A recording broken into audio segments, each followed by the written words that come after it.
This assignment has been produced in fulfillment of the requirements of the CON4037S course. The assignment required us to obtain a civil construction site in order to perform a case study analysis of the site and compare this to the material being worked on in lectures. The following analysis of the road widening of Strand Road, Bellville, is with regards to the site clearance and earthwork stages of the project. The assignment will begin by providing an overview of the project works, an explanation of the SANS 1200 documents pertaining to site clearance and earthworks, provide an analysis of the bills of quantities of the project, and give a conclusive statement of the similarities and differences between what has been observed on site and the material that has been lectured in class.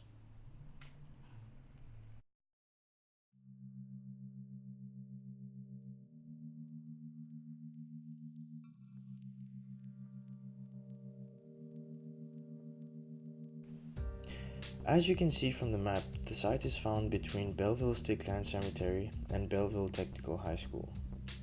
Due to increasing traffic jams and observed bottlenecks in the area, the City of Cape Town has decided to widen the R300 entrance onto Strand Road and Strand Road itself.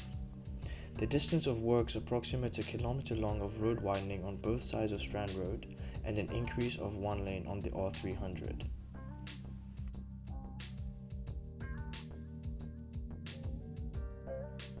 The scope of the work for the road widening project in Bellville consisted of, firstly, the construction of an additional lane on Strand Road between the R300 northbound off-ramp and Teeny Meyer Link Road.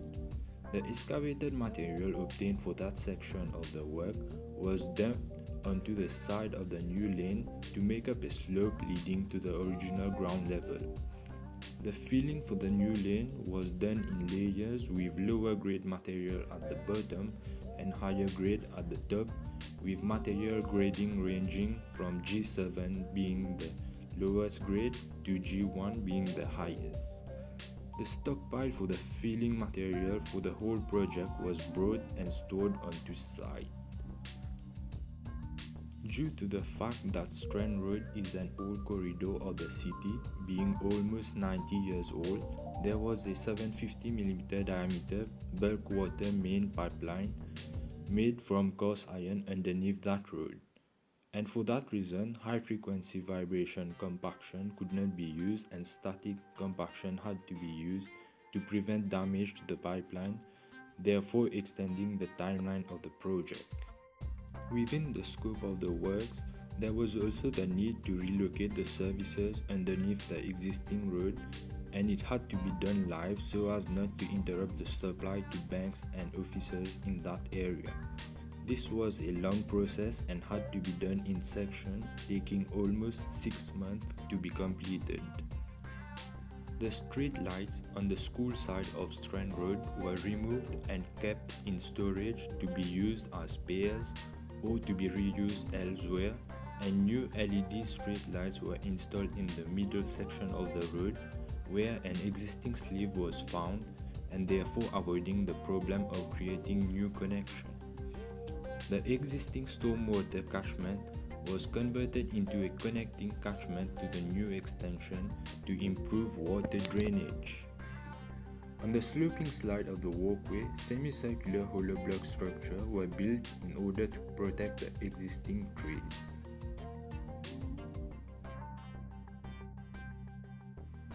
The other section within the scope of the works was the widening of the R300 northbound off-ramp, converting it from 2 lanes with 1 extension for a left turn into 2 lanes with 2 extensions for left turn.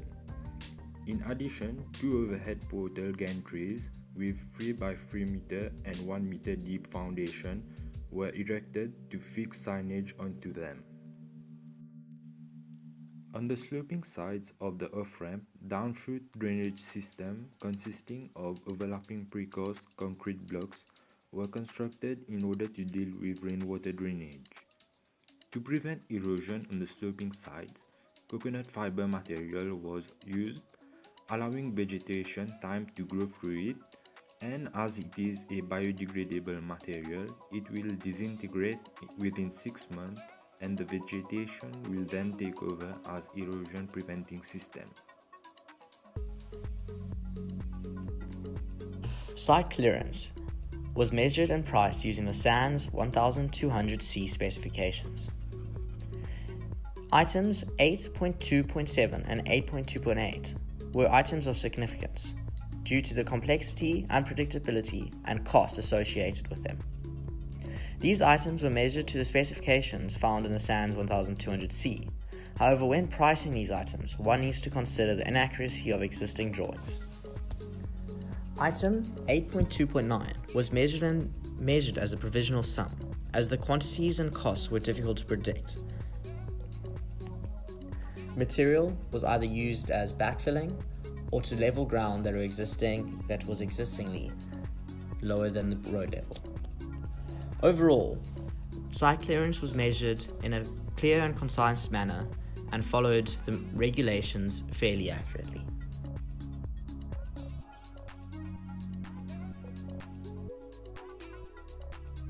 For the earthworks, which is covered under SANS 1200D, the project used SANS 1200D for general earthworks, SANS 1200DA for small earthworks, SANS 1200DB for pipe trenches, and SANS 1200DM for roads and subgrades.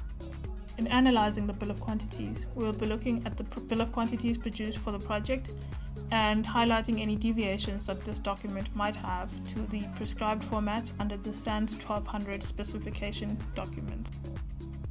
Under SANS 1200DA, which covers small earthworks, excavation is to be measured in square meters, and measured items are to be separated according to the excavation classes and the manner of disposal. Restricted excavation must state for which structure the excavation is for, and imported material must be separated according to source and where it be used. The project bill of quantities used square meters instead of the prescribed cubic meters in the excavation of topsoil, and imported material was measured as one lump sum item instead of separated into the different prescribed categories. Under SANS 1200D, which covers general earthworks, Clause 8.3.8.2, which covers dealing with services that are at risk because of construction of earthworks, calls for items to be given in number, or if there's more than one, grouped into cables of width not exceeding 200 millimeters. But in the project bill of quantities, they have been grouped according to the company to which they belong, and not in the prescribed structure as given by the SANS document. The rest of the items under SANS 1200D have been recorded in accordance with the prescribed format. SANS 1200DB contained two items, Clause 8.3.2, which covered excavation, and Clause 8.3.5, which was for existing services that intersect or adjoin a pipe trench. Both items under this section were measured and recorded in accordance with the specification. Under SANS 1200DM, which deals with roads and subgrades, Clause 8.3.4, which is cut to fill, calls for items to be grouped according to their compaction densities.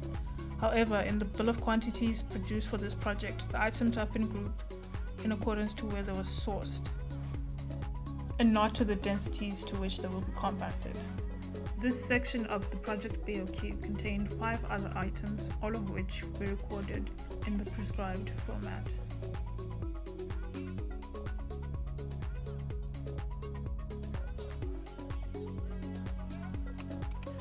This assignment has allowed us to gain a better understanding of the application of the SANS documents in a real-life situation on site.